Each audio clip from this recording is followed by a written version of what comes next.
వాళ్ళని ఆడిట్ చేయడం మా బాధ్యత. అంటే అన్ని యూనిట్స్ ఆడిట్ చేయమండి.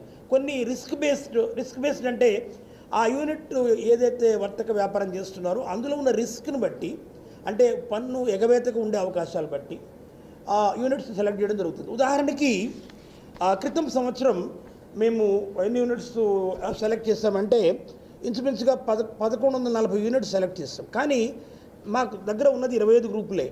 25 గ్రూపులు అంటే ఒక్కొక్క గ్రూపులో 2-3 కంటే ఆఫీసర్స్ లేరు. సో మేము ఎన్ని యూనిట్స్ ఆడిట్ చేయగలిగామంటే అరౌండ్, ఇది కనిపించట్లేదమ్మా, వేర్ ఇస్ మై చష్మా, 602 యూనిట్స్ చేయడం జరిగింది. 603 యూనిట్స్ చేయడం జరిగింది.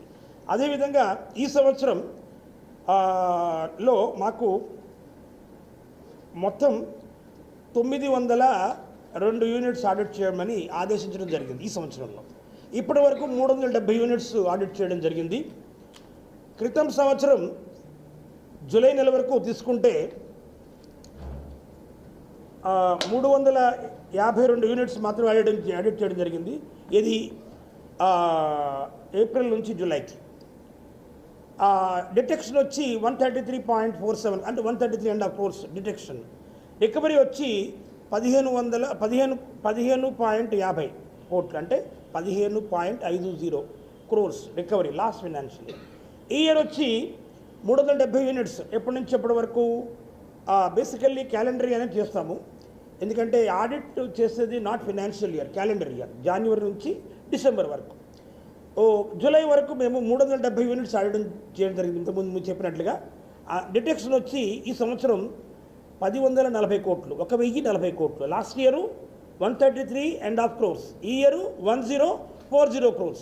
రికవరీ వచ్చి last financial year up to July 15.50 కోట్లు ఇంతకుముందు చెప్పడం జరిగింది. అయితే ఈ సంవత్సరం 108 కోట్లు రికవరీ చేయడం జరిగింది. అంటే లాస్ట్ ఇయర్ 15.50 crores ఉన్న రికవరీ ఈ సంవత్సరం 108 కోట్లుగా కావడం జరిగింది.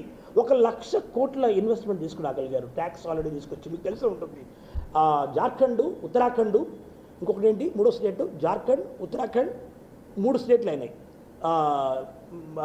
ప్రత్యేక రాష్ట్రాలుగా విభజించడం జరిగింది. ఉత్తరాఖండ్, జార్ఖండ్, ఛత్తీస్గఢ్, కరెక్ట్. ఈ 3 రాష్ట్రాలు.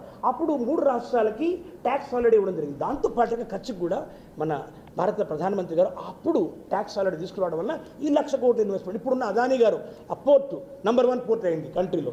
అప్పుడు ఇచ్చిన ట్యాక్స్ ఆల్రెడీలో ఆయన ఉపయోగించుకున్నటువంటి ఏదైతే సదుపాయం ఉందో అలా అక్కడ చెప్పాలంటే పరిశ్రమలు, coal, power, steel, textiles, sanitary tiles, అట్లా అన్ని కాపరు, సిమెంటు, అన్ని రంగాల కమ్యూనిటీస్ పరిశ్రమలు వచ్చినాయి ట్యాక్స్ హాలిడే. ఇప్పుడు మన ముఖ్యమంత్రి గారు కూడా దానికోసం ప్రయత్నం చేస్తున్నారు. ట్యాక్స్ హాలిడే అనేది ఇక మీద లేదు. స్టేట్ జీఎస్టీ ఏంటి, సెంట్రల్ జీఎస్టీ ఏంటి? చట్టం ఒకటే కదా, మీరే చెప్పారు కదా సార్, ఒకటే దేశం, ఒకటే పన్ను, ఒకటే మార్కెట్. మళ్ళీ స్టేట్ ఏంటి సార్, సెంటర్ ఏంటి సార్ అంటారు. అంటే చట్టం ఒకటే, కట్టేది కట్టించుకునే పన్ను కూడా ఒకటే. కానీ కట్టించుకునే అధికారులు ఎవరైతే ఉన్నారో, ఇంతకుముందు కమర్షియల్ ట్యాక్స్ అధికారులు స్టేట్లో ఉన్నారు, ఇంతకుముందు సెంట్రల్ ఎక్సైజ్ సర్వీస్ ట్యాక్స్ అధికారులు సెంట్రల్లో ఉన్నారు. సుమారుగా 1000 యూనిట్లు అనుకోండి ఆంధ్రప్రదేశ్లో. అందులో 500 యూనిట్లని సెంటర్ చూసుకుంటుంది, 500 యూనిట్లని స్టేట్ చూసుకుంటుంది. అలాగే మాకు క్రాస్ ఎంపవర్మెంట్ కూడా ఉంది. అంటే స్టేట్ యూనిట్స్ని కూడా మేము సెలెక్ట్ చేసి ఆడిట్ చేసే పవర్ మాకుంది. అట్లానే సెంటర్లో రిజిస్టర్ చేసుకున్న యూనిట్స్ని ఆడిట్ చేసే పవరు స్టేట్కి ఉంది. దీన్ని క్రాస్ ఎంపవర్మెంట్ అంటారు.